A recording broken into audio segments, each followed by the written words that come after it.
I'd like to call today's special study session meeting to order at 4 o'clock, July 2nd, 2025. May I have the roll call, please, Anthony? Hey, Councilmember Hawkins, Here. Councilmember DeGolia. Yes. Councilmember Whitmer. Yes. Vice Mayor Collin. Here. Here. We're all here and accounted for. Now is the time for public comments. Any member of the public may come and speak to us. Also, public comments can be emailed directly to our council at ci.atherton.ca.us if you'd like to do that. This is a special meeting, and you can speak on matters that are only on the agenda. You are not allowed to speak about any other matter, even if it is in the council's jurisdiction. So we're going to limit your time to 3 minutes since we don't have. There's also an opportunity for them to comment after the staff report portion of the meeting as well. Okay. Yeah. There's going to be. During the item. So this is Okay, just general. this is public just the pre-agenda. So, seeing none, I will close that public comment section and go on to our action items. The study session is to consider the consideration of the Transportation Bicycle Pedestrian Committee recommendation for a parking permit program on Maple Avenue and discussion of traffic circulation and parking issues / concerns on Maple Avenue, Ashfield Road, Walnut Avenue, and within the town center. I believe our Chief of Police, Stephen McCauley, is going to give the report out. Thank you. Good afternoon, everybody. I don't often get to present to you. I'm excited. Just, As am I. yeah, even with a microphone. Well, I'm turning my mic off now. So thank you. With that, so I'll just go over it briefly and we'll be talking about what we have and what's going on. The neighborhoods surrounding the Atherton Town Center and the library have been experiencing significant parking congestion, particularly during popular library programs like Story Time on Tuesday mornings at 10:30, same on Thursday. The overflow has impacted nearby residential streets, primarily Maple, but also Ashfield Road, Station Lane, and Walnut Avenue, and then portions of the town center parking lot. In response and at the request of residents, the Transportation Bike and Ped Committee reviewed the issue at its meeting in May 27th and recommended the town consider a possible resident parking program on Maple Avenue. This recommendation is intended to address the increasing parking conflicts related to library programming while also prompting consideration more comprehensive approach circulation. The council is aware for this new fiscal year for a comprehensive circulation analysis of the town center surrounding the neighborhood streets, and the study will be in. The bottom line, kind of in a nutshell, I mean, your vision, council, came through with the completion of the town center and the library, and I think it's far exceeded everyone's about how popular it has become gathering point. With that comes people and comes cars, comes congestion. So I just want to give you a little analysis of what we've done to date to address some of the problems. Conducted speed studies on Maple Avenue, Ashfield Road and Walnut. The average speeds remain miles an hour, posted speed limit. Very fortunately, on each of those streets in the past 20 years, there of course have been collisions at the intersection of East and Station Lane, but not themselves. Traffic calming installations, speed humps have been installed at the request of residents, 2 sets of them to help reduce cut-through traffic and reduce speeds. Parking restrictions, there was a request from residents to extend red curbing on Maple from to improve. Sorry, go ahead. You had said there were accidents on the corner of Station and ECR, but they don't intersect to my knowledge. Did you mean a different intersection? That's what they're chattering about. I'm sorry, I meant Ashfield Road and ECR and, Okay. and Station Lane.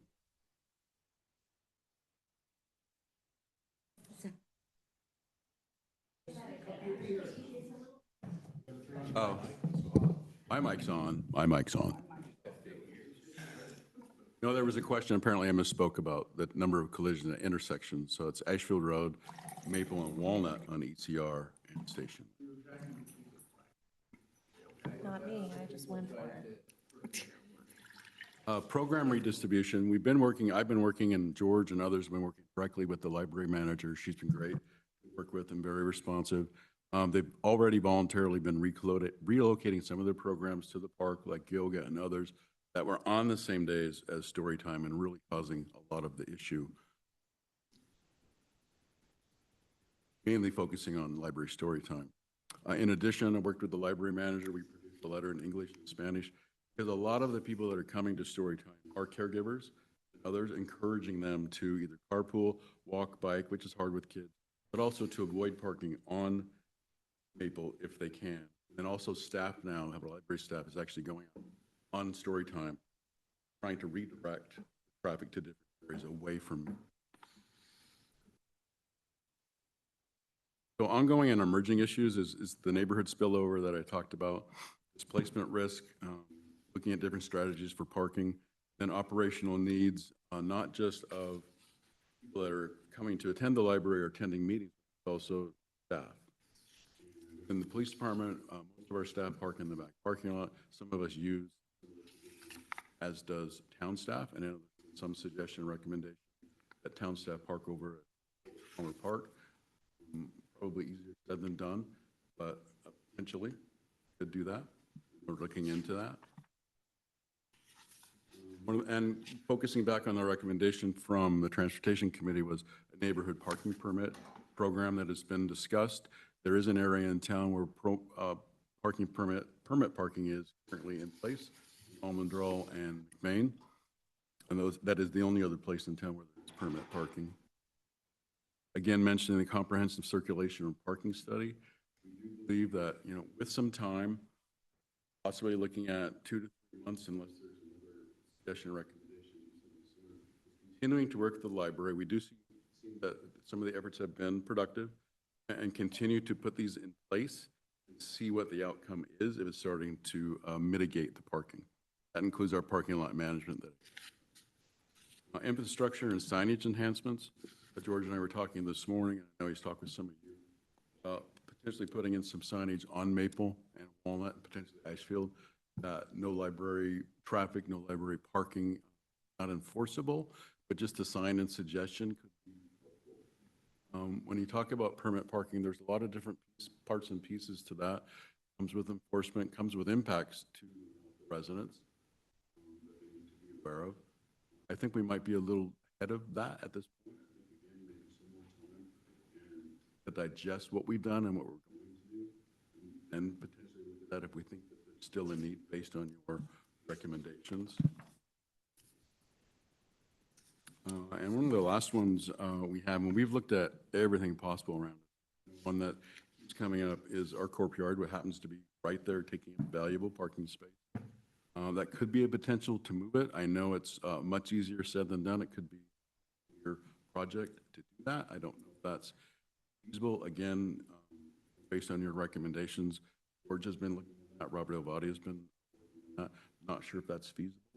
I think given some time to continue to work on what we've identified and put in place so far, and in the next 3 months, at that time, see successful.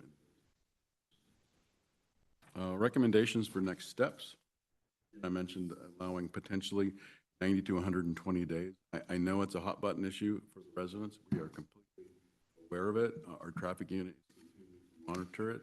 And the library is, I got to say, doing everything they can, because they realize it's a positive thing, but they realize they've created some of the problem and they're trying to mitigate that. A town study that we already talked about, potentially refreshing the 2-hour parking signage that's on our adjacent streets. That's a holdover from train station time when there were a lot of commuters and they would exceed the parking capacity in the important streets. I mentioned installing no library access or parking signage at the entrance to Maple. Potentially looking at overflow parking signs, advising and working with the library again, have their patrons utilize the park, walk over the library. Restrict overnight parking in town center lots. Also implement daytime parking restrictions, either 2 hour. These are just several of the ideas that George and I have been discussing, and we've been discussing internally to help mitigate. that, I will stop. Questions? Okay. Should we open it up for public comment first or council comments? Any council member have a question for the chief at this time? Diana? You said that we have a one permit. Could you turn on your mic and speak into it, please? You said that we have one, We have two, so it's on Alejandra near the sports field, and then it's also on McBain where there's access to the school. So a lot of issues are related to particularly parking congestion. So they instituted, I'm not sure how long ago that creates the permit problem. and does the person have a sticker for their car? Or how They- did we implement it? Yeah, they do. They have a sticker or signage for their car, and then typically they're issued permits for guests when they come over to visit. Little placards, little Little placards. pieces of paper, cardboard paper that says permit. That you put on your dash, yeah. Is that for, Yes, you sure, live there? I do. Is I can- that for, like, in excess of some period of time parking? Or is Yes, that like just for to all park at day, all? like if you have a construction worker gonna park in front of your house all day to do painting inside or something, you give them a little 8.5 by 11 parking permit and they put it in their dashboard and then they don't get ticketed. Then we've had instances, if Shorter you're having a stuff like- party and you're beyond permits, we can certainly address If it's, that. if it's under 2 hours, that's fine, Okay. right? If it's under 2 hours, Not in a permit only. oh. But I don't think Alejandra is a complete permit No, only. just from It's like in excess of 2 right by the hours soccer or field, something? soccer field down to Right, Emily. yes. And then That's kind of on the college area and the playing fields.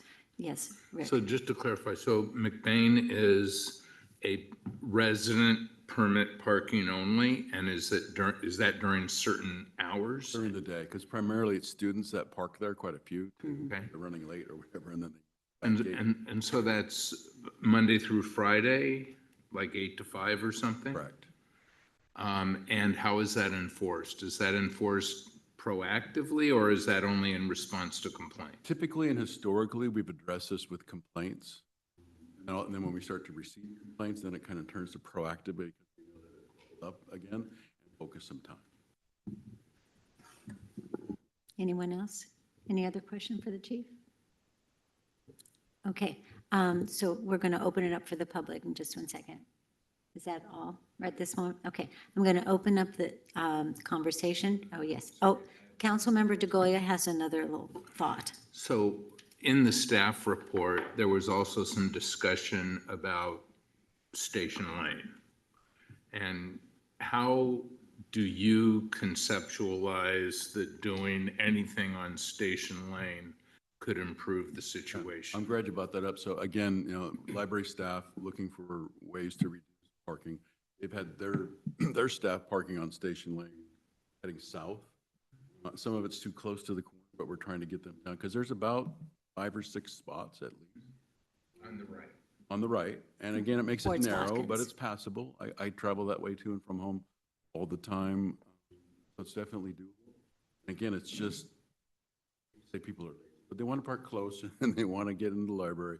But Station Lane is just less than a block to walk. And then we suggested Lloyden, now that we have the crosswalk, which is great, at the train station. Again, a little bit of a walk, but there is parking available. Okay, but that's not a change to Station Lane. The change to Not that- Station yeah, Lane it would be was the trying to identify pedestrian. a pedestrian connection between the town center and the park. If we're encouraging people for town events and activities to park in the park, that path back and forth needs to be pedestrian friendly. It's currently not. And that's one of the things that we talked about when we developed the town center site, was trying to build that connection back and forth. And we talked to the surrounding community about improving that pathway.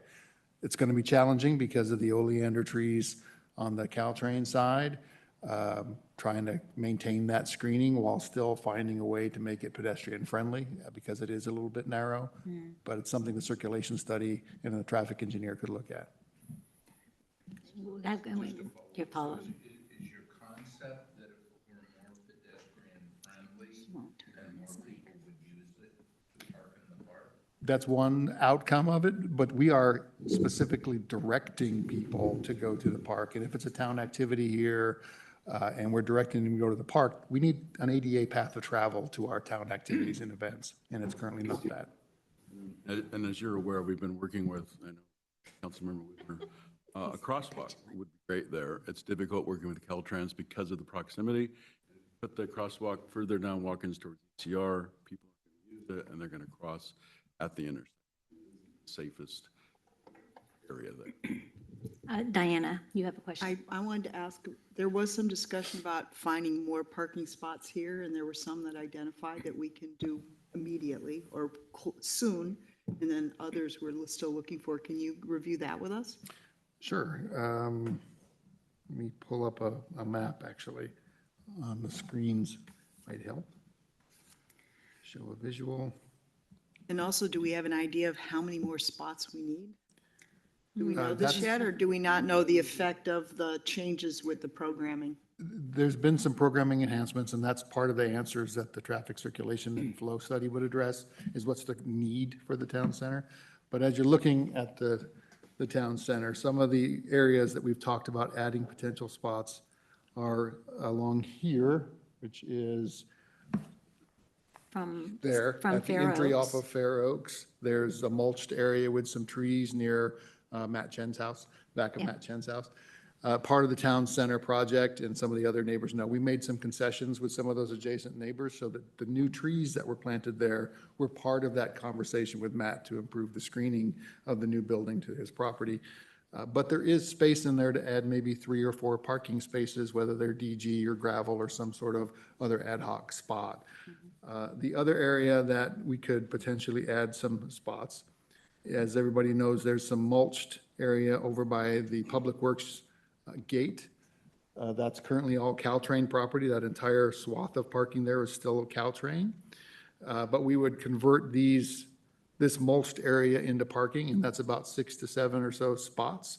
But that entire section needs to be restriped because there's gaps in the parking over near the train station where there's like this sliver of a motorcycle parking space, but it's not really a motorcycle space, so that the entire area kind of needs to be restriped. We think we can get maybe 10 to 14 or so spaces out of that entire swath by restriping it. And would you create some compact car environments rather than all large That's also a car? possibility, is to change some of those spots into compact spaces, which would net us additional parking spaces. And then there's also 2 median island areas out there. One of them has the mailbox in it currently now for drive-up mail. The residents wanted a drive-up mailbox, so that's why that's out there. And so we could narrow those considerably and maybe gain a few more spots in that way. So netting out all of that, if you made some of them compact, you could probably get a good 20 or so spots. Mr. Widmer? Yeah, I recall what you mentioned to me, and so I thought this would make sure. Could you turn on your mic, please, and speak into it? Yeah, Thank you. when you and I spoke, George, you said that some of the spots that are available or potentially could be available have to wait until after we build the new wildlife area.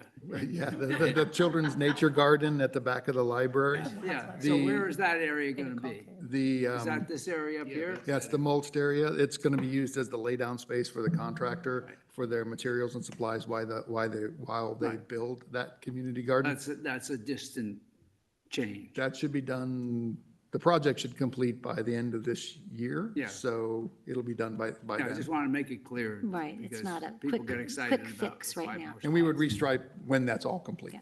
Right. So I have a comment about the mailbox, if I may. I understand and I realize that the residents wanted a drive-up mailbox because that's what we had in our town center previously. They drove right up to the front door and, put their mail in the mailbox. I never knew that there was a mailbox out there. So if we could move that mailbox to maybe in front of the town center in one of those planting areas somewhere. I mean, this is just coming to me Yeah. like now, then But you've got a problem with that, don't you? No, we did, when we put it at that location, we were searching for another spot. There's no Carve section out, yeah. of the town parking lot where you can actually drive up to the mailbox and through your driver's side window, drop off the mail. It's on the opposite side of the car, wherever we end up putting it in the Depends town upon lot. which direction you're, well, Still has to be on the. Yeah, so either you're driving on the opposite side of the road where you're not supposed to in the wrong direction, or you're going out the passenger window. I think you can figure it out, Yeah, I mean, there's other alternative locations. That was the best one like at in the the time. front of the Yeah. house. And then that would free up probably 2 or 3 spots. Yes. Now, there are a couple of heritage trees in there, so if we're not too careful, we would lose 2 trees there. But that, parking versus tree is a, Yes, Vice Mayor. George, you sent out a really detailed email about the Yes. courtyard Yes. that is not in the staff report. Can you just share with everyone what you explained to us? so the courtyard, and this is probably a good image to use, has a lot of activity back in this section of it. In fact, here you go. This is a little blurry, but this entire back section here is used by the town actively during operations, general operations, and it has a lot bigger truck traffic, larger truck traffic than what happens at the park. So we've got green waste trucks coming in there, dropping off roll-off bins. We've got other contractors coming through materials and supplies. This is where we store and stage materials when we do road projects in town, slurry seals and other things. Project contractors use the site as their storage. Otherwise, they're in people's front yards out there storing their materials when they're doing those projects. And when trees go down, these bins get filled up with the debris. When staff clears the roadway, they bring it back to the courtyard, they cut up the debris, they put it in the roll-off bin, green waste comes in, picks it up and carts it off. Those big trucks need turnaround space, and that's why there's a lot of open space in this area of the courtyard, because they're coming in with a big garbage truck with a big roll-off bin on the back. They've got to maneuver, drop the roll-off bin, and then turn around and get back out. So there's that issues going on there. We also have a skip loader and a backhoe that we use throughout town that are used on this site. We've got, this is the shop where all the street signs and other materials are made and stored, and barricades and emergency preparedness supplies are all inside this building here. And then we have 3 maintenance vehicles that are used by MCE out in the field. They're in here during the day, in and out throughout this operations.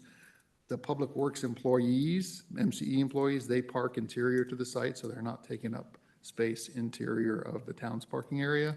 And then in the back, this is a pass-through area here. This is gate that we talked about, Julie Quinlan, and we talked about in the field trying to screen and pretty up that gate.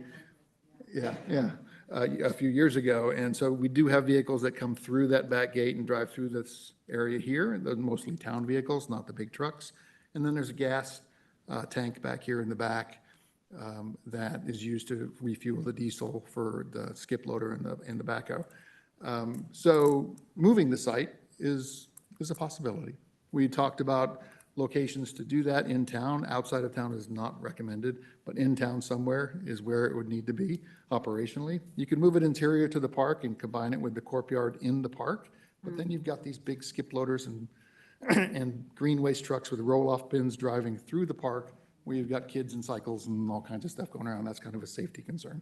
The other option is moving it to the front of the park and combining the two. And this place to do that would be where the Gilmore House is, where the chief currently lives. So we'd kick the chief out and rebuild that space as a courtyard and give it its own ingress and egress as different than the park itself. The neighbors there might not like that because you got big trucks with the construction noise and the beeping going on throughout the day. And you'd also have it 24/7 in the winter season when they're clearing debris from the roadways. Offsite, you could move it somewhere else in town if there's a property available. Someone wants to donate a piece of property to the town, you could do that. But then you're in the middle of a residential neighborhood. We talked about moving it up to Cal Water. We talked with Cal Water about that, Bear Gulch. You got to drive all the way up Walsh Road. That's a one-way in, one-way out sort of scenario for emergency preparedness concerns. That's not recommended. And also Cal Water was fine with us being in and out of their site, but not so fine with independent contractors coming and going throughout the day because of a security issue with a water supply. So that was kind of a non-starter. Then we talked about combining it with Carton Field Menlo College, Carton Field is where their courtyard is. So we talked about putting it there. We talked with them about using some of their space. That's actually backing up to residential property where they have huge concerns about noise going on Carton Field, and they've already complained to the town about that.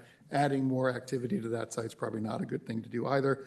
Plus, Carton Field's in the midst of permitting before the town for improvements to that site. So if we were actually leasing space on that property, there'd be a bit of a conflict with that scenario. So that one was kind of written off as well. So we have looked at alternative sites for it. There may be vacant property in town that might be open to, leasing the land or letting the town buy it, but that's a huge cost as well. So if we did relocate it and found somewhere, it's a process. It'd probably be, my guess is 3 years plus to get through that process. We'd have to do some environmental cleanup here because of the gas tanks and the uses over the years. So that would take a while to do, and then we have to redefine and scope the site that we put it at. So George, can I just add to that? I think what you talked to me about is that if it were at the park, at the Gilmore House site, there would be a separate entrance created just for that courtyard. It would not be the circulation of the existing entrance and exit from the park that it is now. That's correct. We'd have to add another ingress and egress, probably west, Yeah, east west. East, yeah, East of the the current exit Yeah, by the Gilmore House, yeah. right, but. And I mean, I would have some concerns, a new And bridge, yeah. it would have to have a new bridge, of course, yeah. And because there'd be fueling supplies on there and there'd be heavy equipment, cleaning, you got to do that special environmental stuff with the water runoff. And you're Right. right next to Creek. the creek, which we've got to figure out how That could to create pass that hurdle. problems. Yeah, There's that issue as well. right. Okay, so you've thought about that. Mr. DeGolia? He has two questions. You move the map to look at the northern portion of the, well, that's good, of the courtyard. Oh, courtyard, sorry. Well, I've got two questions. One deals with You need to the turn other. your mic That's on. fine. This is good.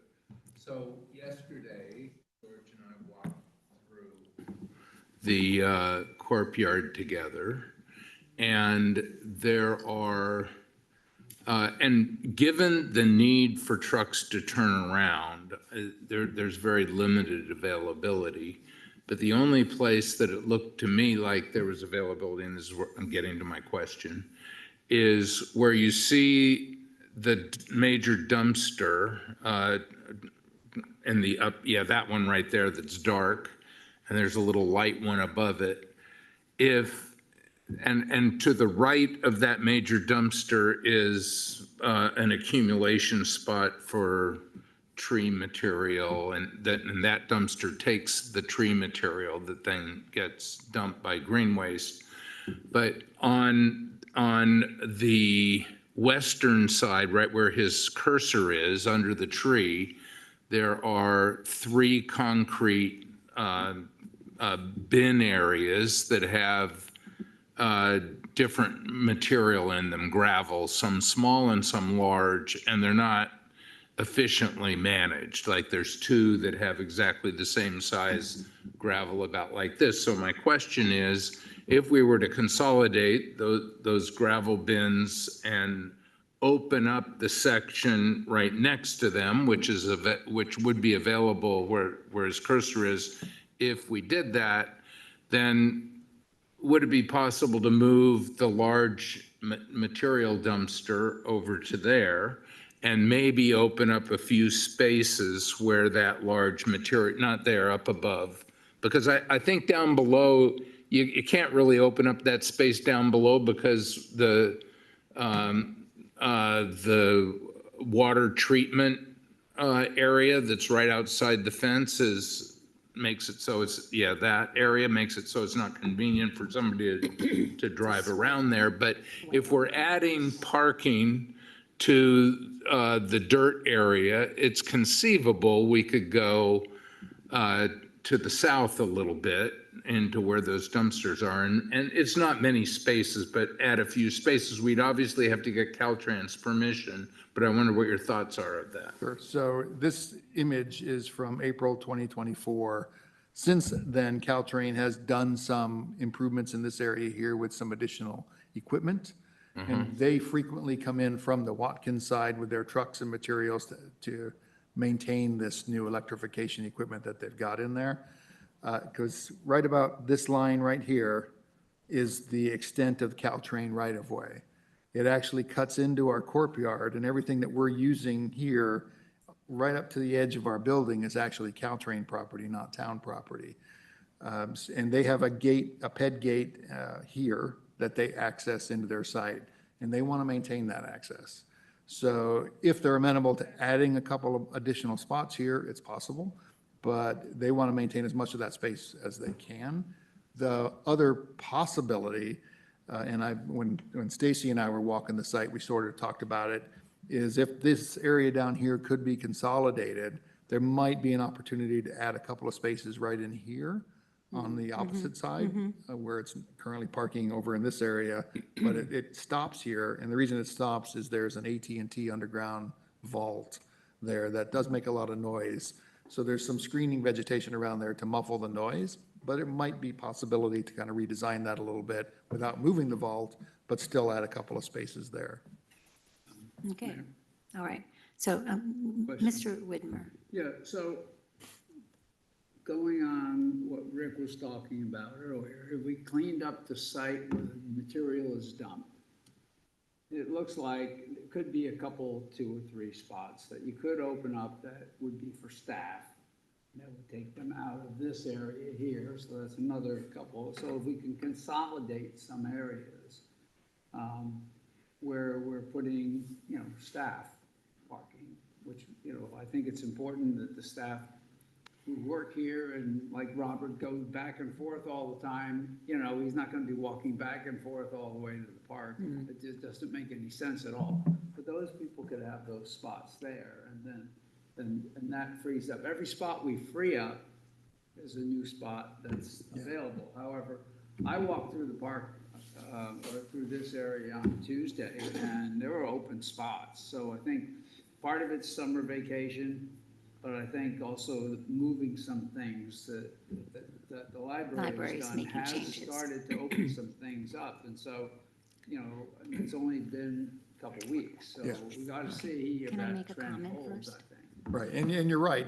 There are, in along the Caltrain spot, one of the things we did when we built the town center, one of my first command memos, so to speak, was that staff should not be parking in any of these lots, spaces next to the civic court on this side. Staff should not be parking in any of these library spots over here, and staff should not be parking in any of these spots here or in front of City Hall here. So staff was relegated to the perimeters of the site. And when the chief and I were chatting this morning, some of his follow-up from that is he asked some of his staff that do park along this back section here behind the PD to start parking on Lloyden over here. Now, as you know, when we built the town center, that's where all the contractors were parking, and the neighbors on Lloyden were a little bit irritated by that as well, because we would pile up the cars there, but it's an alternative. We can park some cars along there. We talked to Public Works, and Will Burse from Public Works is going to start moving the arborist's truck, and there's a maintenance truck that Will and Ben share. They'll move those trucks into the courtyard and park them in the back here, like you see this pickup truck here, on a regular basis, as opposed to having those in the lot. Because they're an in and out vehicle. They're out in and out all day long. Same with the arborist, same with MCE, same with the building official vehicles. They're out and about. So they're coming back and forth to the vehicle routinely. And so they're not taking up spots all day long, but some of the other vehicles do. So they'll These be things stored there. already, You've already done that. 5 or 6, Yeah. 7, 10 spots. Yeah, so that'll happen as we continue to move forward. And when you mentioned, Councilmember DeGoya has a comment, question. If you can move the image to the north a little bit, like where you were looking at the mailbox before. Okay? Oh, stop. Okay, so if, right there is the police ancillary building, and, which is access from the police parking lot.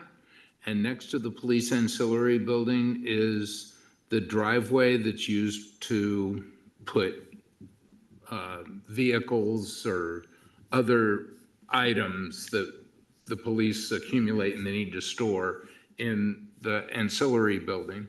But I think that driveway that we're looking at on the right there is not used very often. The dark No, it asphalt? is used often. There's a gate there. I know there's a gate, but my question, that's my question, is how often is it used? It's used. It just depends on if they're heading out that direction, if they know they're going to go that part of town, so they use that. I see, I see. But just to follow up on what George was saying, I think it's important for us to look internally and share the pain as well.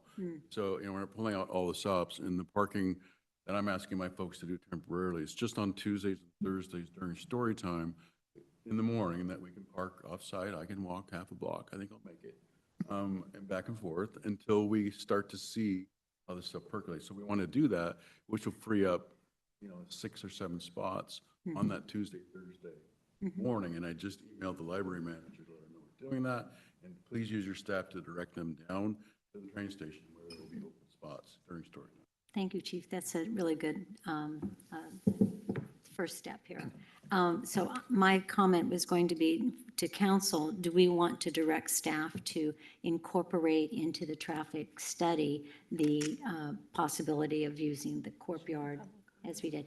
Yeah, but I wanted to follow up to that courtyard discussion because we're all going, you're doing this anyway, but will you incorporate that into the traffic study? I wouldn't put it into the traffic and circulation study, but if the council's interested in us really taking a critical look at the courtyard and where it could be relocated, you can give me separate directions, say, hey, go figure something out and come back with some recommendations. That would be good, but I thought a short term for staff using some of the courtyard parking, or spaces that maybe aren't legitimate parking spaces, but they could squeeze in when, But we'll do that automatically. okay, all right. So any other council questions? Mr. Widmer? So we're talking about the courtyard, I guess, just your estimate, how much would it cost to move the courtyard? Before we get excited about that. The building is just a prefab tilt-up building. It's not that expensive. We have the gas pump station, the water washing, or the vehicle washing station. That requires a little more infrastructure, power, electrical. It's just space is really the courtyard. Move it, then you need to find another place. Yes.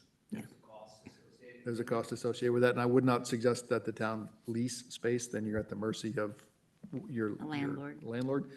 So if you're buying a piece of property in town, that's a $4 million to $8 million price tag. Building over the Gilmore House, you gotta tear down that site and fence it and build a bridge and, yeah. And then you have the issue with the neighbors. and you Yes. have the issue with police chiefs. Right. And if you're sticking it on residential property or you're sticking it on something that's not zoned for town uses, you got to go through a public process of rezoning and public hearings and those sorts of things. Okay. All right, you're very welcome. Thank you all. We'll now take time to open it up for the public to come and make comments or questions. Remind you that you're limited to 3 minutes, so you have the floor. Well, that's a good thing. Well, I don't know You're a about that. good I'm trying to leader, be Julie. organized, but now I feel like, try to be, I'm Julie Quinlan, 49 Maple.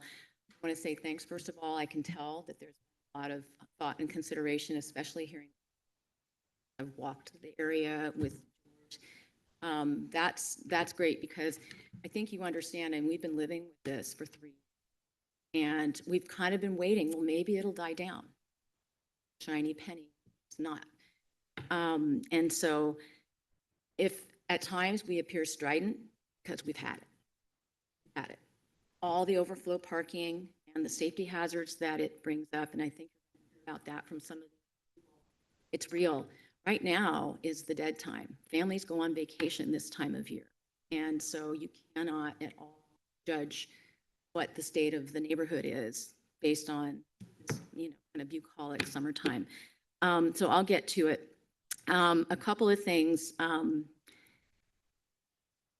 The big issue, and I can tell that you're thinking about it, is adding parking, because that's what caused the whole problem, is that there is inadequate parking. I can tell you're thinking of things, and I'm also sensing a lack of urgency around around the residential permits.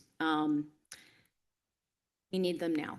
We need the parking permits. If it turns out that things get better, we'll get rid of it. And I actually like the way the chief described the way the program works and allowing nannies and people who, you've got your house painters coming, Elizabeth. I'm just saying, but it's got to happen. We've already been, we started talking to Transportation Committee in December. There was another hearing. There have been a lot of residents who've been involved. That's pretty active for Atherton. There's a lot of engagement and people are really on the same page. And I wasn't actually a fan of permits initially because of the administrative stuff, but I think we have to have it, just, and we'll get rid of it later if it's not necessary. I think limiting library activity is important, but here's the thing. Children's programs are the ones that create the biggest burden. And I mean, I'm on Friends of the Library. We've got 4 people between the 2 that are on the library committee. So we want to cooperate. Ginny's wonderful, but the bottom line is I do think you need to consider the children's programs, some of them at least, moving over, because that's when you see it. You also see these caregivers, and when you have small children, you've got the stroller, you've got the bags, slogging up the street. You've got rows of cars on either side. Even going 10 miles an hour is hazardous at that time. You can't get off the street. And so it's not just for us. It's also for the library patrons to try to make it safe. So I think that that has to be something that's considered. I think, and I apologize, I was initially thinking it wouldn't be right to ask town employees to park at Holbrook Palmer, but I heard there's 30 to 35. And wow, I understand the difference between people who come back and forth. I've talked to Robert. He already parks in the corporation yard when he can't find parking. I know that, which is great. Make it happen. I like the idea of using Lloyden Drive. Pardon me? Okay. Then anyway, one thing point I want to make, to the extent one-way streets are being considered, I'm opposed. It'll ruin the circulation in the area. And I also think in terms of a sidewalk on Station Lane, we don't want the oleanders taken out. The reason that's become a problem is because the library staff has been parking there. Nobody used to park there, so you'd walk on the shoulder for years and years. I mean, my grandparents lived on Maple. It's never been an issue. So I think, and I'm not one to say make it no parking, but that will solve the problem of having a place for people to park. And so, we don't want it one way. We don't want to take out all the oleander. Maybe if you can keep some of it, it might work. So in some, I think we just need more parking, which you're thinking about. By the way, the corporation yard mulch strip, it's already being used. So I'm sorry to say it's not a net gain. We're still getting overflow even with that area if you put down some asphalt. I think I probably have 5 seconds, Anthony? So I'm going to be quiet and try to follow the rules. Again, I so much appreciate all the work that you're doing and I hope that we can stay in touch, but we want the residential parking. Thank you.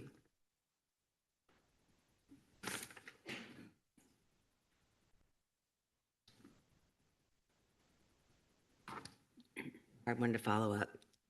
Christine David, resident on Ashfield Road, and also informally now, but the president of the Friends of Atherton Library Board. Anyway, I also want you to know that I think Mary Abler's on the phone. Anthony, is Mary Abler on the phone? Or not on the phone, on Zoom?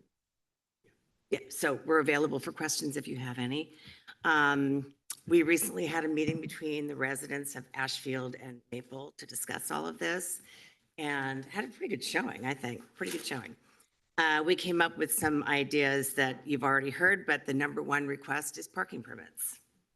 Now, for both Maple and Ashfield, with neighborhood input on optimal permit strategies, meaning what time of day or night, or how do we work with the permits that we may have, and how do we invite others to come and use our, parking spaces. The addition of speed bumps on Ashfield Road is something we'd like to see very much. We think it's very effective. Consideration of the relocation of police cars, the ones that are not designated as police cars, but the white one, and there's a few others. I don't know if they could be placed inside no, they can't. Okay. Additional parking spaces in the town center, you've already heard. Designation, or utilization of Holbrook Palmer Park for staff and employee parking. I know that's not going to be popular, but we need to consider all of these things. And then designation of Holbrook Palmer Park as a venue for library, town, friends, APD events exceeding 40 people, though I already have heard that the children's programming is going to remain at the library, so I'm not quite sure how to work with that. We would also like to encourage for larger events. If the events are held at the town center, that the town and the library and maybe the Friends consider a shuttle service for those larger events like Halloween Spooktacular and the holiday party, because they're wonderful and they're here, and it's important to have those.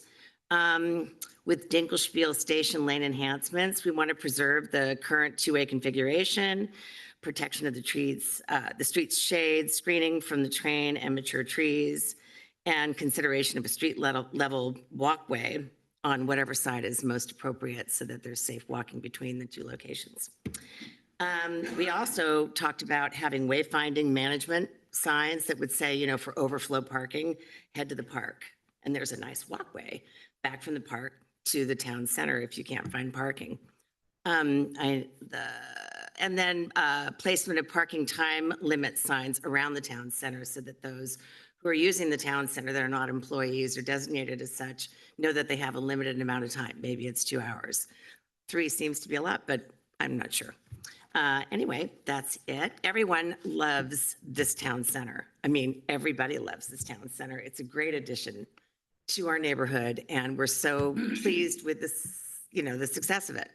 And we want it to continue, but we just want to help it be more manageable for those of us who are also residents here and our patrons. So thank you for your time.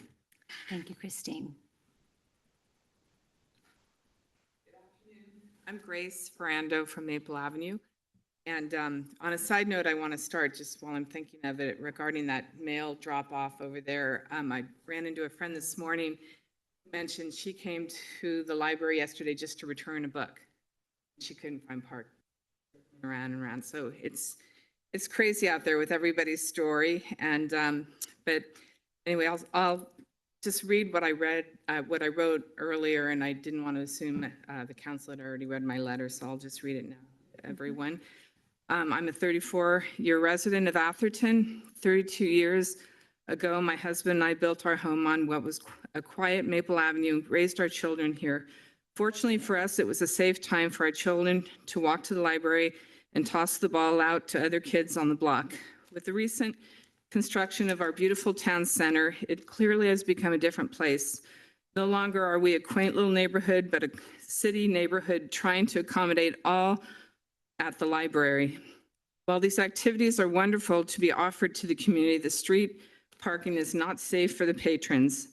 Clearly, the amount of parking needed was not planned for, and a change needs to happen before someone is hurt or worse, such as Dylan Taylor just around the corner on Middlefield.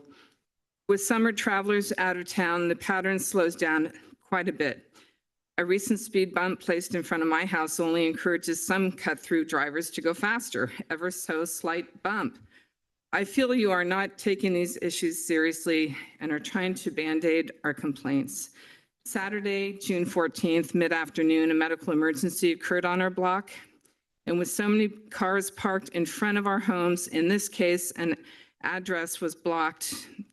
The EMT entered the wrong property right next door to where the emergency was happening, where every second counts. Every second counts. Addresses were blocked in front of the mailboxes. On one of my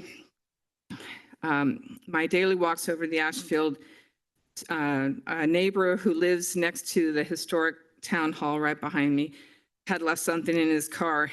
he had to walk across the town center to spaces near the railroad tracks to retrieve his belonging. Really? Yes, in San Francisco this occurs, but he no longer is able to park right in front of his home. Town employees and library patrons take over the parking spots that we homeowners, taxpayers should have priority to, in my opinion. A clear solution for us is parking permits for residents, guests, service providers, not county library patrons who can find parking elsewhere or leave the neighborhood, such as parking over at the park. Please help us return to having a safe neighborhood by reducing cars parked on our streets. A change needs to happen before someone is hurt. Thank you, Grace. Anyone else? I'm right next door at 73 Ashfield. And I have actually noticed an increase in the parking on the street. I don't know if it's because Maple is mitigating somewhat, maybe it's just kind of flowing over just downstream to Ashfield. But now on Tuesdays and Thursdays, there are so many cars trying to cram, because I'm in the last house, library. So they're cramming in every which way to where you can't even see if it's safe to make the turn around in front of the town center. I can't pull out of my driveway because there's cars like right up to the driveway. So, and it's always like a person with a stroller and a toddler. And I just feel like they're coming from between cars. It's very scary because I feel like someone's going to get hurt too. I do think that's a big concern. So I have put a pot out for right now just to try to not get them right up against the driveway, but it is scary because there are a lot of distracted parents and caregivers with these kids. So there's that, just how many people are parking. And I'm actually seeing it even when it's not fully crowded at the library. And I think sometimes when you have all these kids and strollers and stuff, they're preferring to park on the street because it's probably a little easier than getting into parking space. So I do think if there's not something kind of encouraging them to park in the parking spaces, they will still park on the street because it's kind of easier. So I do think something, either signage like that or parking permits to be done. And then this may be a silly question, but just when you were showing the diagram of the courtyard, there are exits on either side. Is there any way, instead of having so much space for the trucks to turn around in that space, could it just be like a one-way flow through and that would take much less room and then there'd be good for thought. Thank you. Thank you for your ideas. Anyone else? Yes. Hi, my name is Amy Torrey, and I live at 57 Maple Avenue. And my family's all on vacation, but I stayed just so I could come today. Amy. Anyways, Hope you can I catch up have. with them. Pardon? I hope you can catch up with them after the tomorrow. Anyways, thank you for allowing us to speak today. We do appreciate all of your efforts in trying to help mitigate the traffic. We love the library. I've got 3 kids. They love walking to the park. We have a dog, and they take turns, and they just fight over who's going to walk Scout. However, it has become so dangerous for them. Certain times of the day, and it's not consistent. You never quite know what's going on at the library, but you know when something is going on because it's like wall to wall on both sides. And so where do they park? Where do they walk? They walk in the middle of the road, and it's just not safe. It's not safe for my kids, and it's not safe for the people who are going to the town center. So for me, it's the safety. Just really, really worry that something's going to happen. And I feel like there are options out there. I can't solve, you all know better than me. But I do feel like permit parking for now, we have to try it. 9 to 5. I mean, I don't know. We can always take it back later. But I just feel like if we don't try it, then we're just in this holding pattern. And it's been so long that we've been dealing with this. So before anybody gets hurt, I just want to try something like that. Sure. Yes. Oh, and no one-way street on, I don't think you're going to do that, right? No one-way? No one-way. Oh, no, yeah, on station either. Thank you. Okay, thank you, Amy. Anyone else?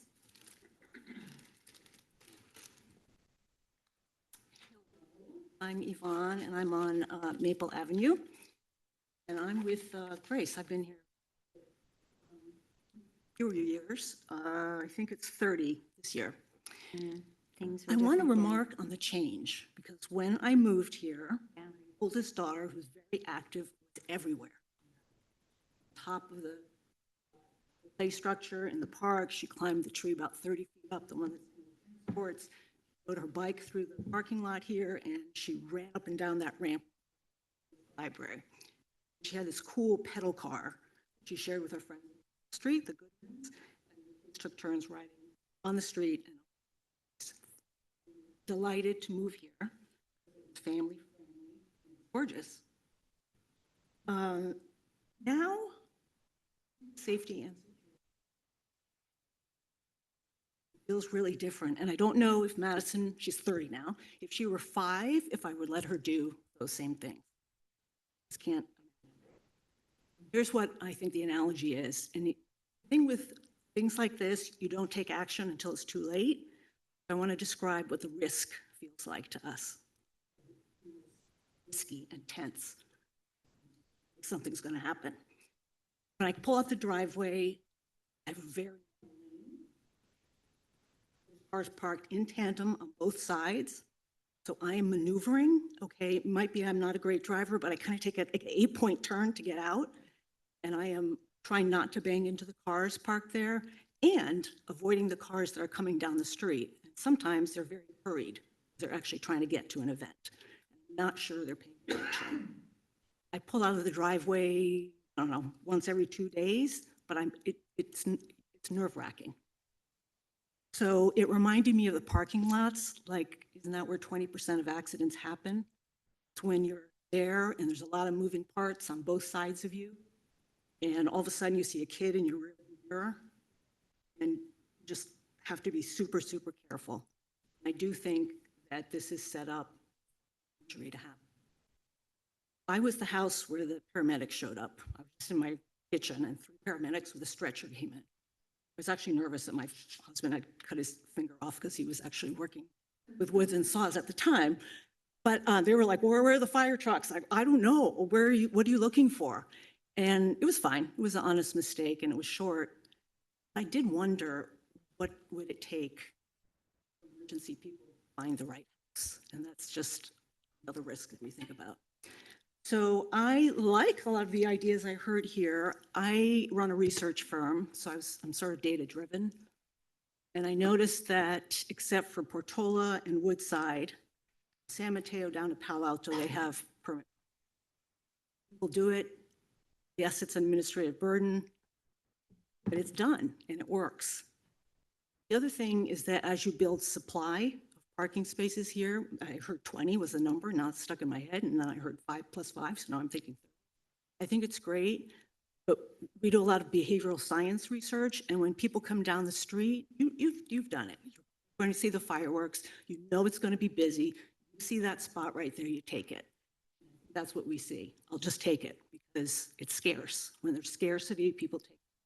See, I think that's what's happening. So I think in addition to the supply side, building up the parking spots, you need to manage the demand. So that's why I'm permit parking and also just good signage. Don't park here. Parking is over. I think over time people will get used to that. And if there's a little bit of enforcement once in a while, that becomes a deterrence going. So that's what I would vote for a vote. Thank you very much for your comments. Next. There you are, finally. Hello, my name is Karen Goodman. Thank you guys very much for having this meeting because this has been a big deal for us on Maple Avenue. So I appreciate it. So my name's Karen Goodman. My husband and I live at 81 Maple Avenue. We're the first house on the northern side of the street there by the and to say that the safety and quality of life on our little street has diminished since the new library center was erected would be a gross understatement. The excessive volume of traffic and parking issues on Maple Avenue have been horrendous. I provide the childcare for my 5 grandchildren, and it's just in the last 3 months we've had 2 incidences in front of our home and 1 on the corner of Maple Avenue, Station Lane, which were like too close to call, or just too close for me. It was very scary. So So vehicles park on both sides of our street, and it makes it really impossible for more than one car to go through at the same time. And one of these incidents involved a car that was driving to the library, and she was going a little bit too fast. And there was a car that came around the corner, and she saw the car at the last minute, so she swerved into my driveway.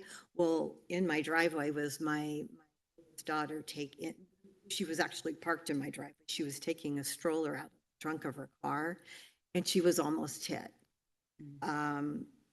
That just tells you that how bad it is. I mean, even parking in your driveway is treacherous. So,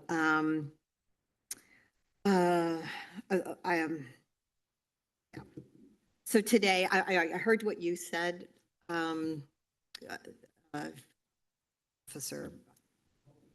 But on any given day, there are 3 cars parked in front of my house and 2 that are parked in front of my neighbor's house just directly across the street from me.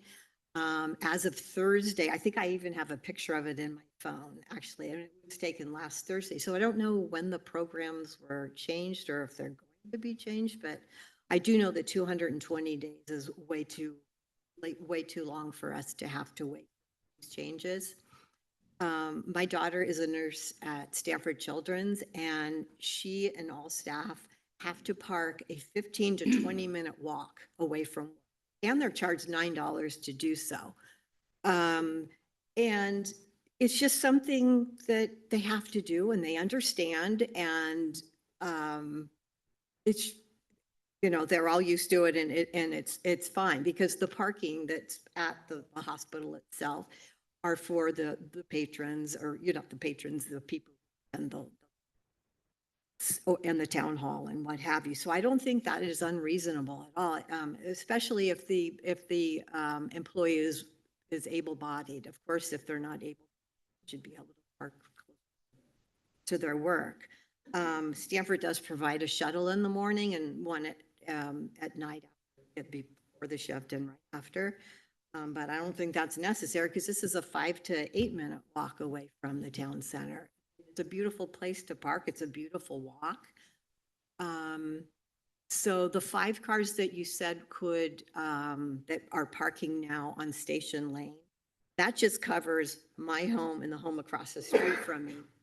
I've been at the house for 35 years, and Station Lane has never been, it's always been a beautiful walkable lane, and it's always been safe and enjoyable. And so as far as taking the Oleanders away, we don't want that to happen either.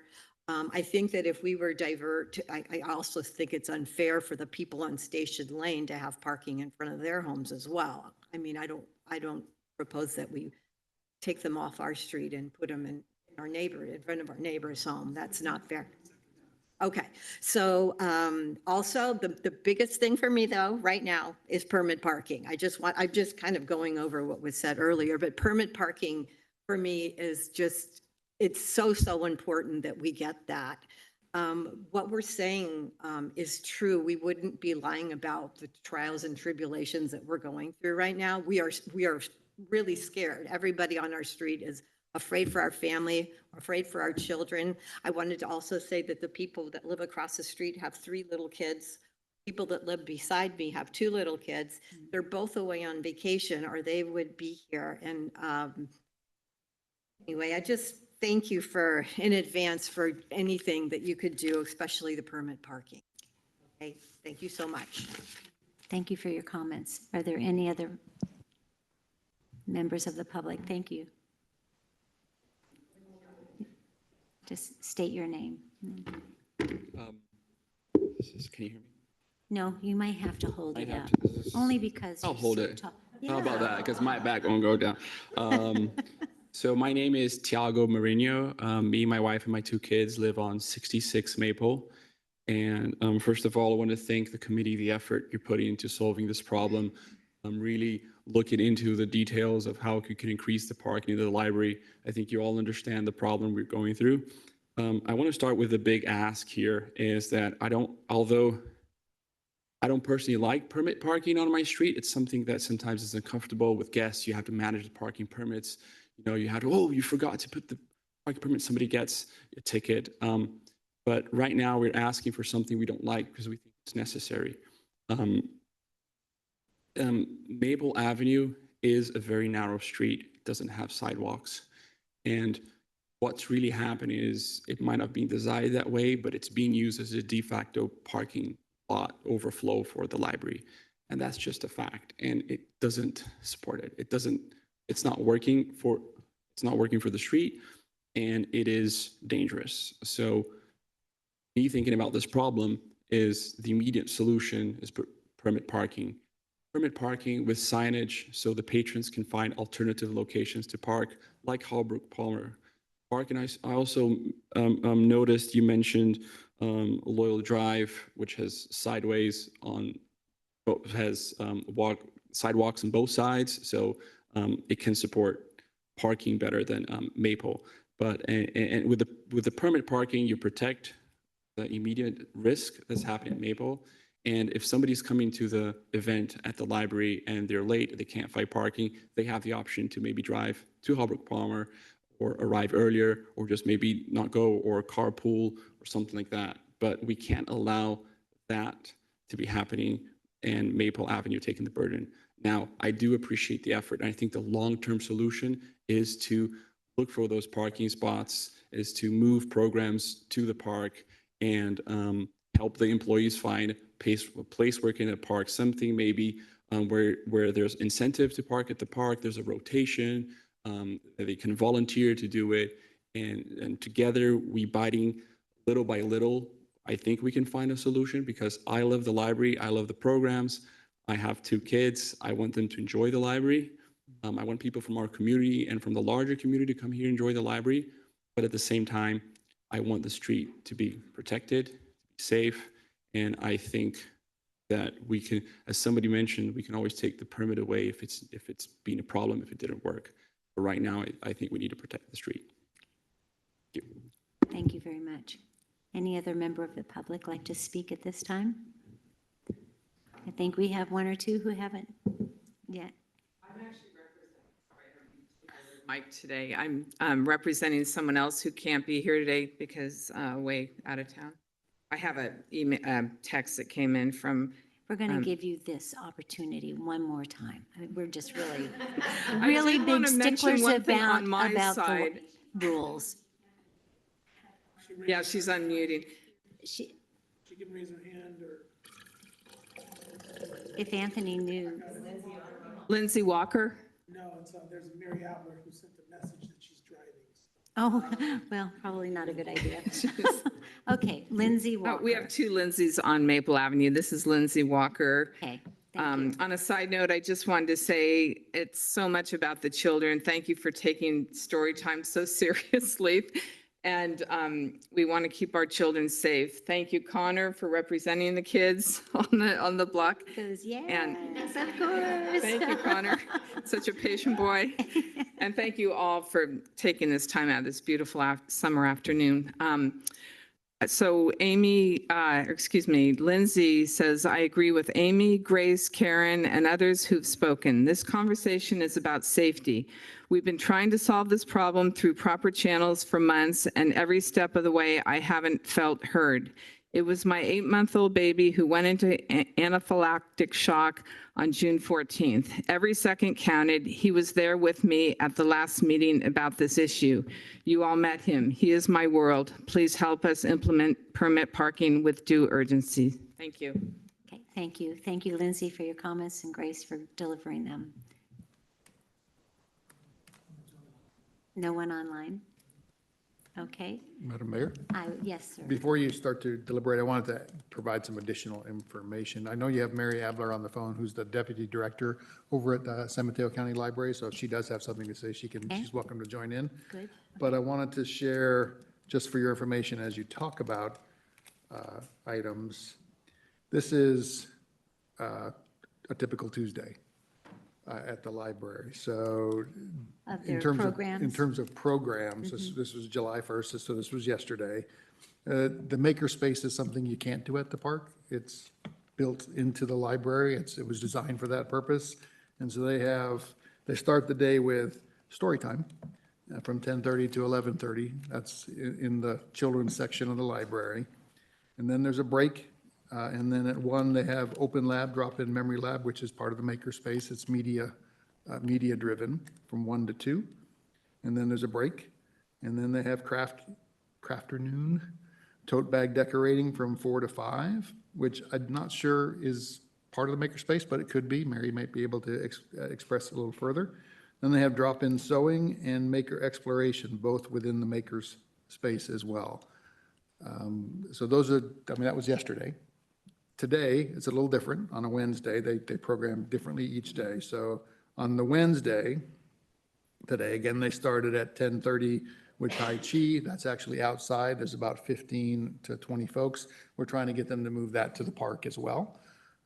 And then they have tech tutor drop-in sessions. That could possibly be moved to the park. That's from 10:30 to 11:30. What'd you say? That's, yeah, Yeah. that's true. So that would be a probably not. challenge to move. 11:30 to And 12:30. another comment from a member of the public who said nobody goes to that one. So very, They don't, it's one person. so very low attendance, maybe. Okay. low As a attendance. brain power hour, age-friendly brain games from 11:30 to 12:30. Again, attendance might not be the highest. 11:30, 12:30, then they have a break again. 2 to 3 is Fake Cake 101, Heart Mirror, I'm not sure what that is. Piping techniques for cake decorating. I'm not sure if that's library-specific kind of event, but it could be in the maker space. Then there's a break for an hour, and then baking soda fireworks, which is kind of a summer activity from 4 to 5. And then free English class, clase de inglés gratuita, from 5:30 to 7. So some of these may be, as Ken indicated, very low attended, some may be higher attendance and draw the crowd, but it's really story time with the kids from 10:30 to 11:30 that draw the larger crowds, particularly during the normal year season, not the summertime. And that's, as the council thinks about the library and the spaces, you're building a children's garden right behind the library in a nature space. That's actually going to encourage folks to stay longer at the library, either before and after, so it's something to think about as well. But I wanted to give you some idea of the programming at the library, and if you have any questions for Mary, she's on the phone as well. Okay. Does anyone have questions for Mary from the council? Does Mary want to make us a comment? No? She's trying to unmute, maybe? I just gave her permissions and I sent her a message.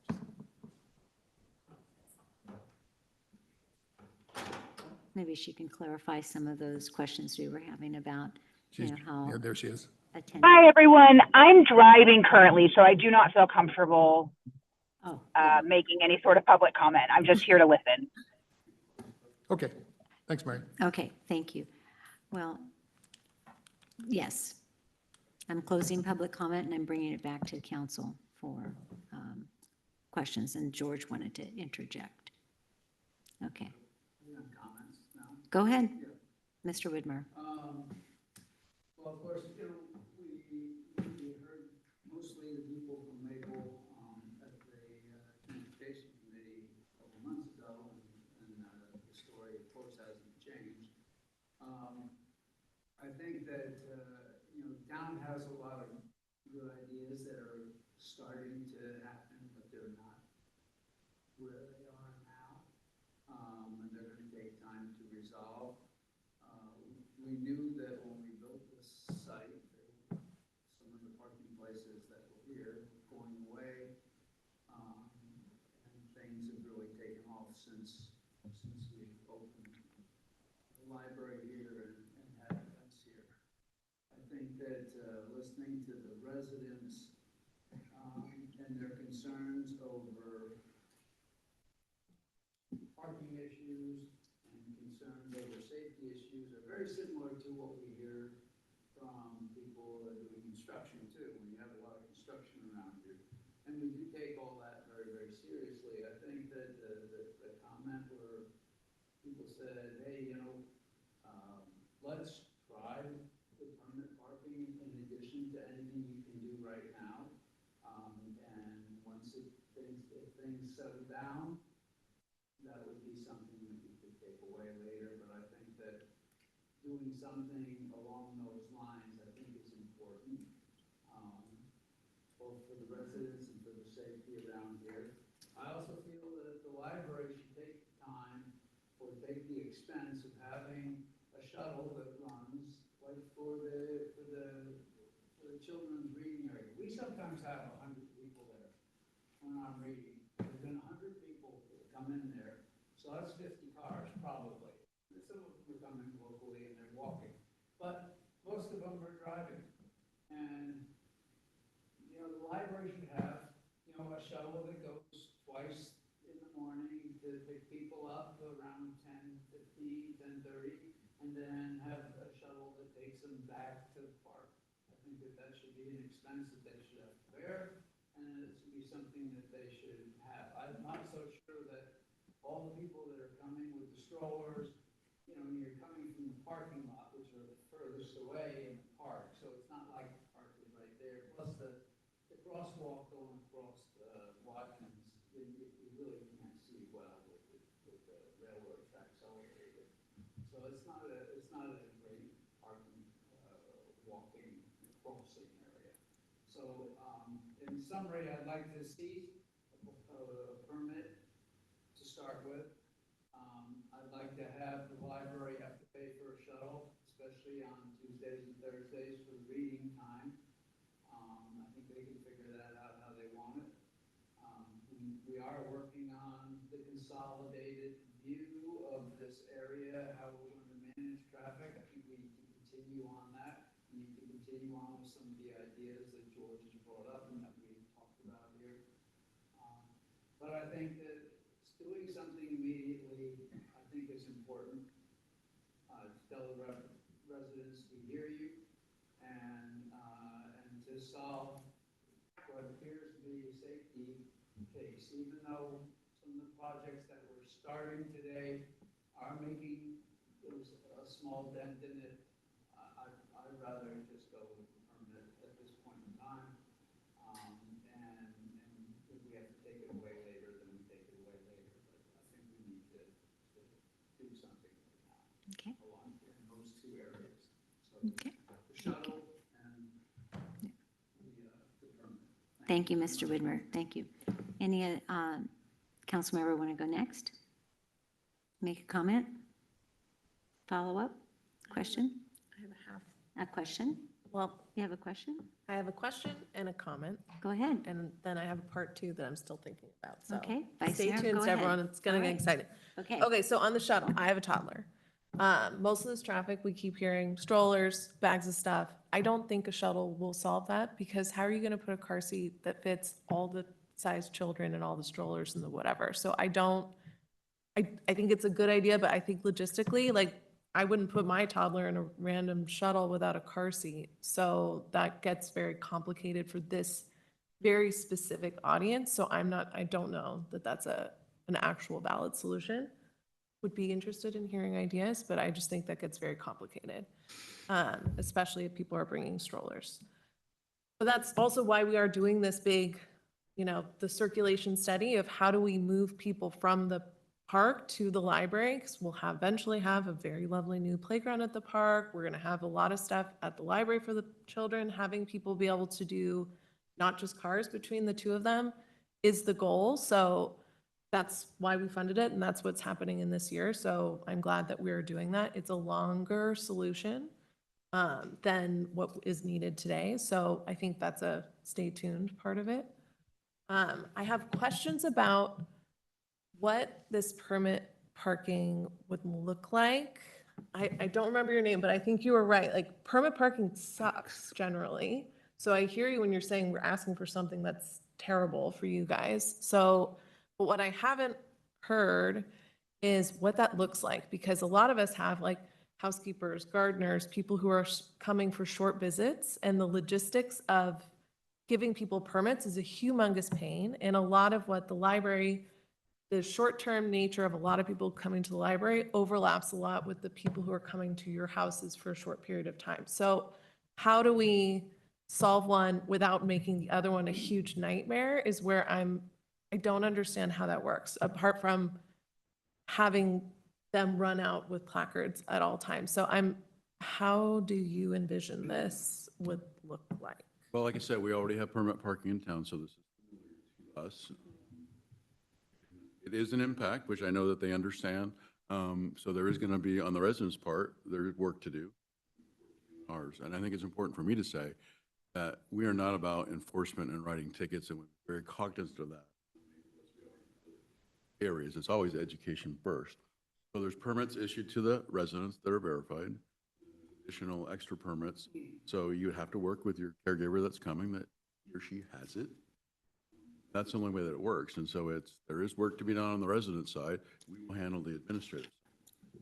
And of course, especially when we first start writing tickets, it's going to, hey, make sure that your caregiver, your gardener, whoever it is, has this permit. That is your responsibility to make this work. Can I do a follow-up on that? Because I think the disconnect here is that we can create permit parking for Maple, Ashfield, and Walnut, or the streets there that are not, it's like immediate. Even if you're going to go for 5 minutes, you need a permit, okay? There are other areas like on Alejandra, like in front of my house, if you're only going to be there for a couple of hours, and not all day, nobody's going to come ticket you. So that's why. It still needs a permit. Even if you sit there for 2 hours? Yes. Oh, okay. Well, so I misunderstand that, but, so what you're saying. Yeah. How So, is this working so specifically? it's going to have to be. At all times? At all times. Anybody that goes and parks and you sign it saying, parking only with a permit. And so if you don't have a permit in your car, you're not going to be able to go and park on that street. I think it could be a game changer. You could do it for certain hours, from 9 a.m. to 6 p.m. Permits are required, Right, that sort of time. yeah. Yeah, The library doesn't open. right. So, yeah, 10 to 5, 10 to 6. Yeah, we'll figure those details out, and the permits, 24 hours a day, okay? Just to know. the permits we issue, they can't be replicated, so we know that. Right. We know they're So- valid, and then we would work with the residents, hey, we need more, we lost hours. Right. It's just some work that we're happy to do. So, sorry, ahead, like no. if someone's having a party during library hours, children are having a play date, and there's 5 cars coming by. They'll probably have to go to the They're, park. they're gonna have to go, I just want to understand, make sure everyone knows what you're signing up for here before we vote yes and then launch you into this It's very situation. workable. Like I said, it's a two-way street, and it's just some work. And so if you're having a party and say, hey, we don't have enough permits, you can go next door and borrow their permits for a little bit. Well, Chief, maybe to address the Vice Mayor's question, from a practical perspective, how do you see that sort of scenario working? It's midday, they're having a play date at their house, 10 people coming over with their kids, they're going to park on the street. Yeah. They've only got 8 permits from the town or 6 permits from the town. What do they do? You come to dispatch and verify your residency, and then we issue permits. Yeah, it's pretty easy. Yeah, You have it to is. plan It's- ahead. It's plan ahead, it's some work. Initially, it's. Menlo Park has the same thing. Or like an arborist It's- comes and you have a. Yes, Mr. DeGoya. 10-person play date on Maple in the middle of the day. Without the other Just a neighbors scenario. knowing about it. Yeah. They're having trouble parking at their own house. Yeah. That's just a red herring, it's not the issue. Okay, Rick. The only way we're gonna solve the issue is we're gonna do a lot of small changes. And those changes fall into principally 2 categories. It involves addressing the library programs, which George attempted to address when he went through the schedule.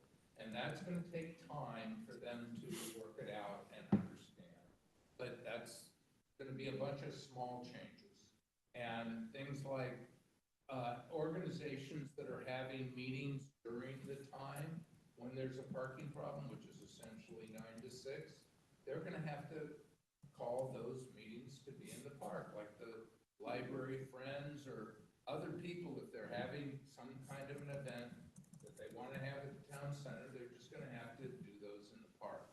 The library programs that are dependent on the library location, like the maker space and the children's space, can't move to the park. So they have to be managed through a different series of small steps, the first of which is no advertising. The reason that we have so many people coming to the library now, it's a great library, but it's been heavily advertised. And they're gonna have to just stop all the advertising. We don't want people who are not in our library base to be coming to the library because it's adversely impacting the residents. So I think those are the two big, the big areas are changing the programming, and that's gonna take time. You can't just, that's not gonna happen in a week, and it's certainly not a good example of what its impact is during the summer. But that's gonna take time. The other is looking at parking, like when we were going through the whole parking issue in the town center. There's things we need to do that are different.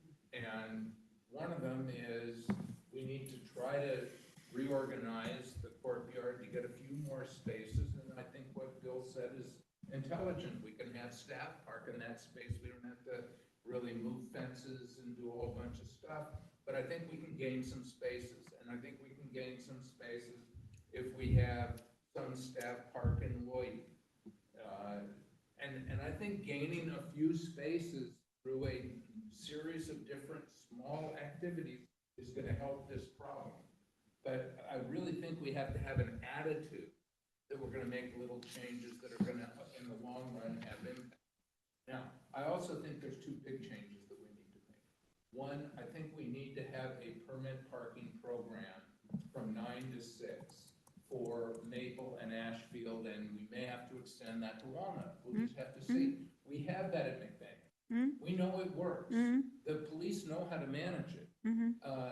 In this case, there probably is going to have to be more assertive enforcement initially, but as soon as someone gets a warning, and certainly once they get their first ticket, they're not going to be parking on Maple anymore.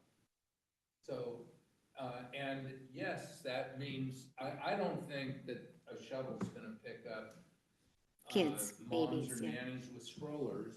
I think that if all the parking places in the town center are taken, they're not going to go to Storytime. And the number of people going to Storytime is going to be cut down because they don't want to get a ticket. Yeah. And that's the way it should be. Yeah. We shouldn't be apologetic for that. That's okay. Yeah, I just think that we've got to take care of the residents.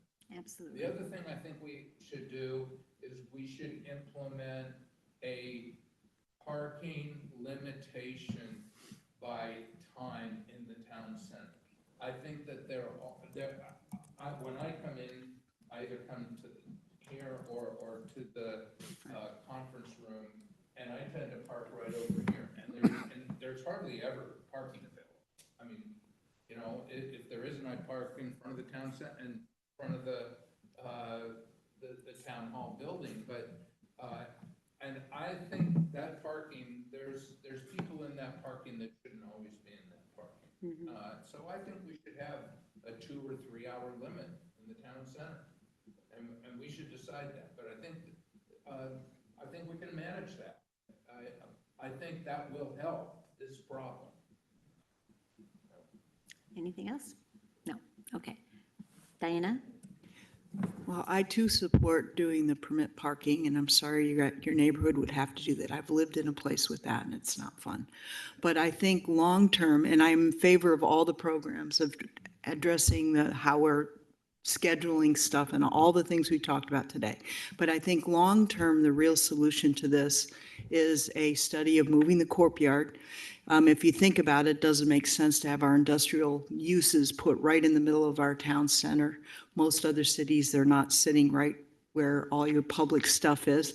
So if that's a longer term thing that we should, I think as a council, should look at doing that study and finding another place to move it. I also think that for another long-term vision for our community here is that we should look at the houses that are on Dinkelspiel, and as they become up for sale, that we might consider as a city purchasing them so that we can create a nicer walkway between that area and have that be part of our longer-term vision for our city plan. So that's a slightly different idea, but I think it's one we could look at. Okay. I'll circle back to you, Vice Mayor, because you said you had a two-part. Yeah, I haven't opined on parking permits. Yes. I mean, if you guys wanted, I think that you have 3 votes, so it doesn't matter what I say, but I hope you guys want it and are okay with how annoying it is to live in a place with parking permits. Because I think you don't realize how many people park at your house until you have to track their parking permits. And so I hope we're able to pull it off where it helps, but I feel like we're going to see you in 2 months being like, take it back. But maybe we're going to execute a perfect plan. So, but yeah, I mean, I hope it helps. So. Can I share one Okay. other thing, Madam Mayor, Yes. before you go back in? Some libraries create programs, and they limit attendance of those programs by requiring registration of those programs. So they sell, or not sell, but they offer a limited number of seats, and then they create waiting lists for those programs. So if the San Mateo County Library has a system like that, that they may use in other libraries, or they could create a system. They do that at this library. Tai Chi for Yoga. yoga, things like that. They Right, do so- that for the makerspace. They do that here. I don't know if they do it for story time since that's not. Right, a so maybe limited- they need to start shrinking those seats available for those programs, and that'll have an impact as well. Yeah.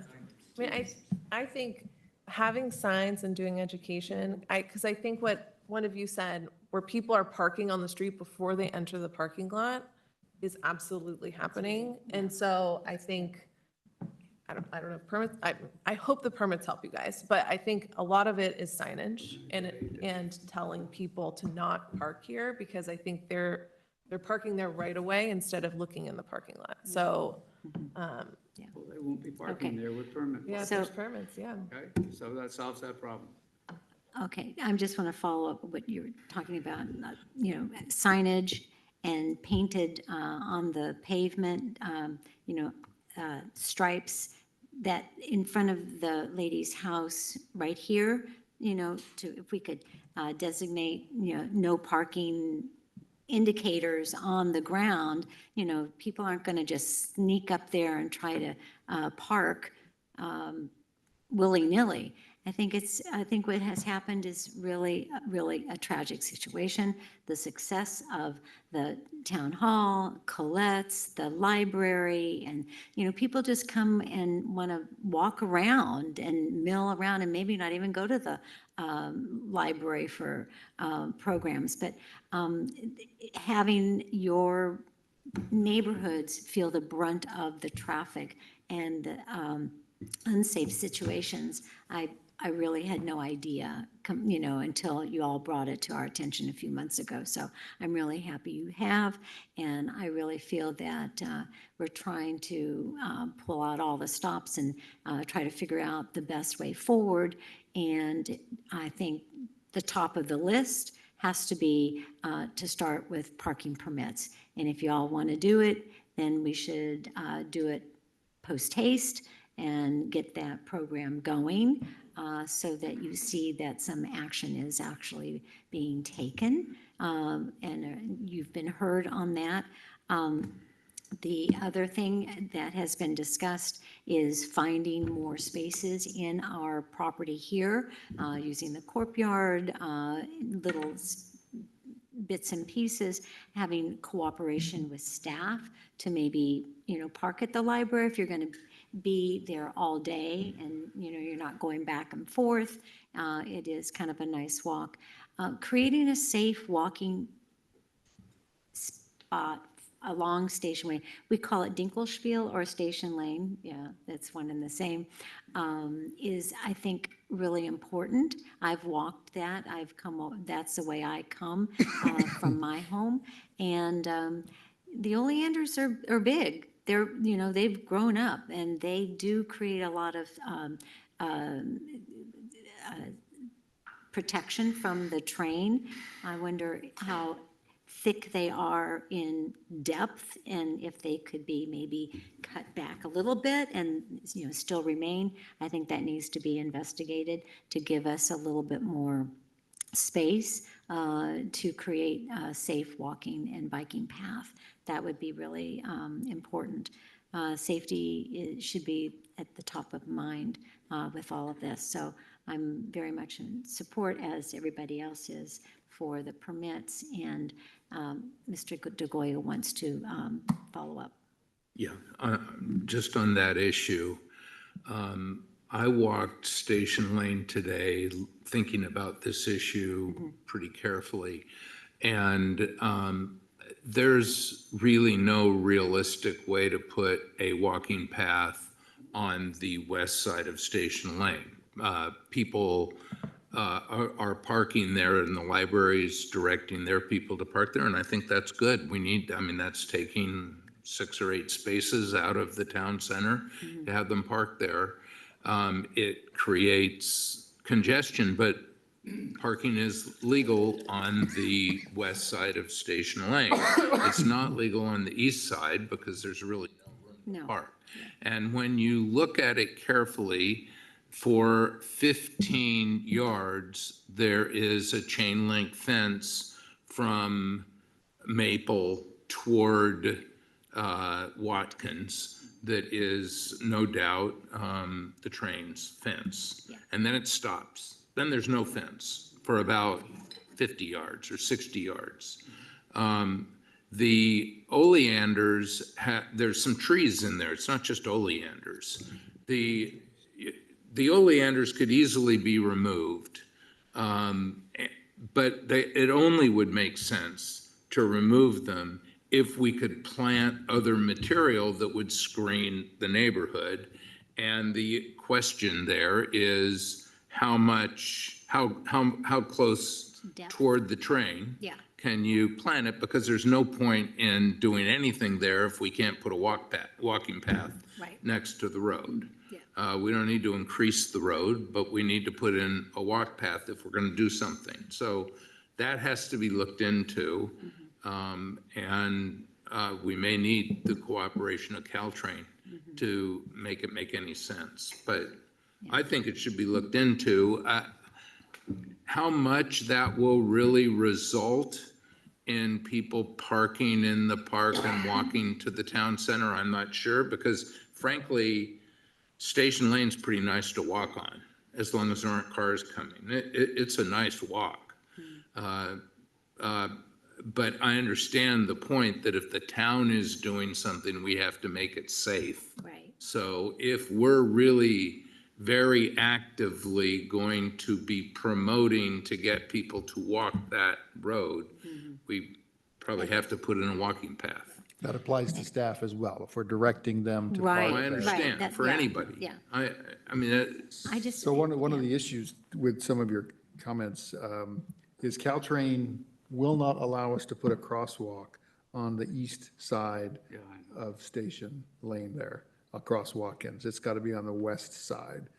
So if we're sending people down the east side, we're going to have them cross on the west Station Lane and then cross Watkins. They'll, as the chief indicated, they're just going to walk the path of least resistance. Unless we block it. Unless you specifically create the walking path on the west side somehow, and then they meet up with that crosswalk, then they'll use it.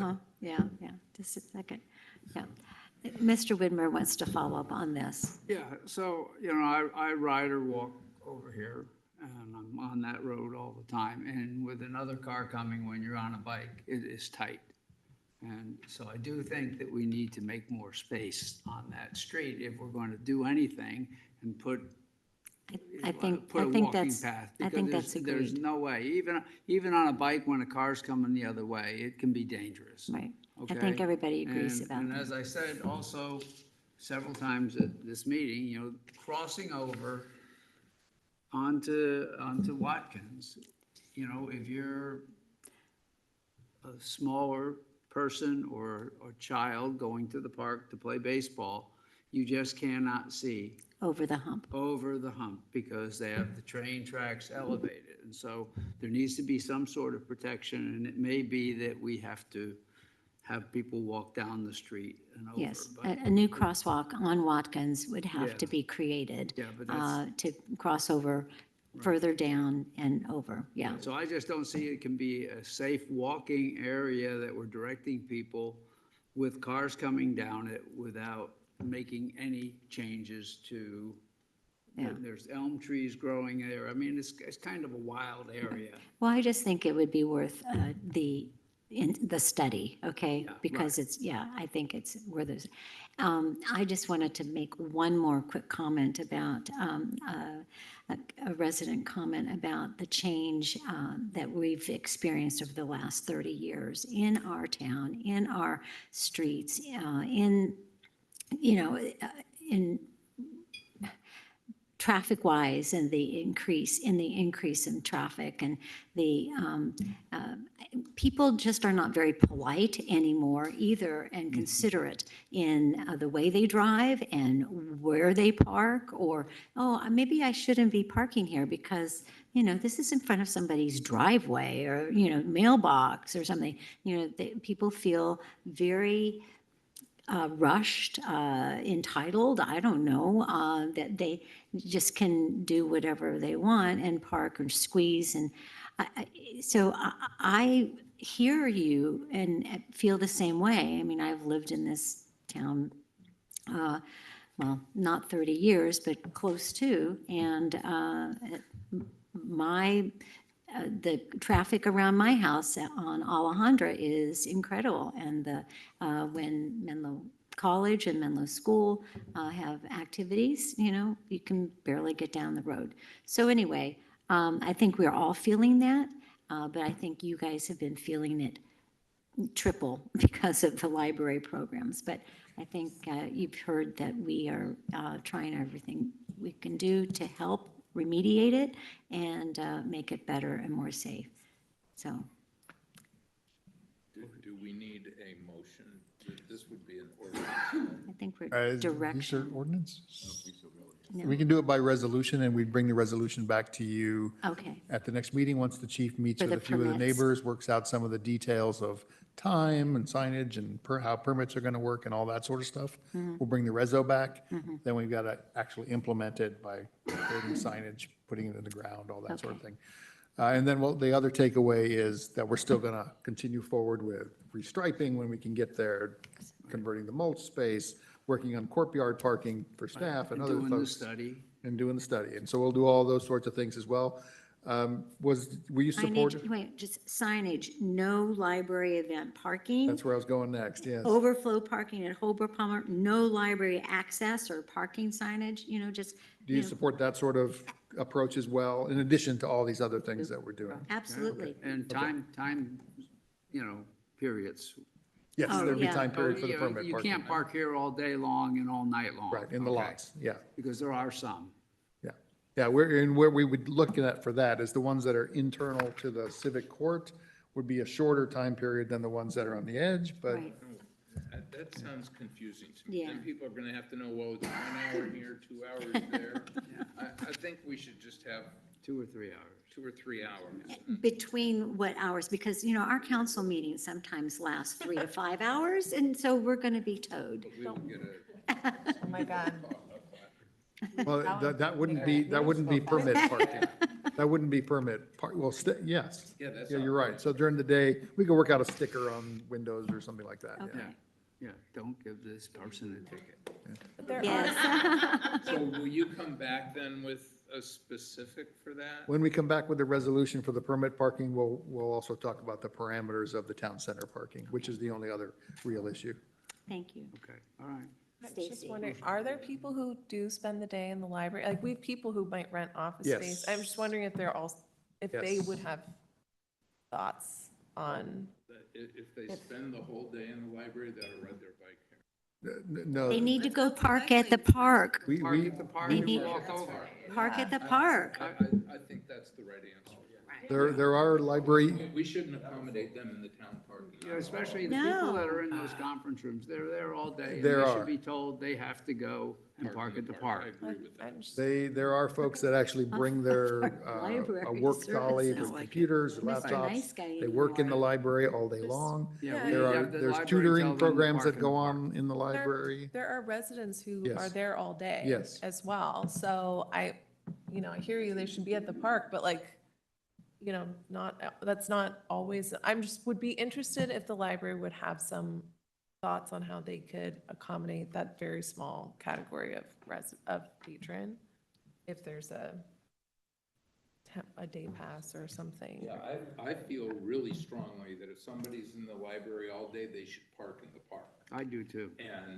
And I think that if people shouldn't be using the town parking to be in the library all day, or residents shouldn't be using it for residents that live in the neighborhood.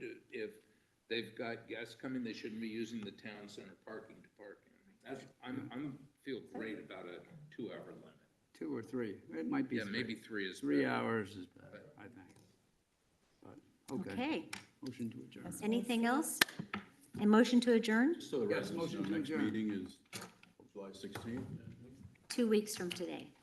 Yeah, and so if we can get a resolution together by then, we will. Otherwise, it would be September. We're losing a day. Yeah.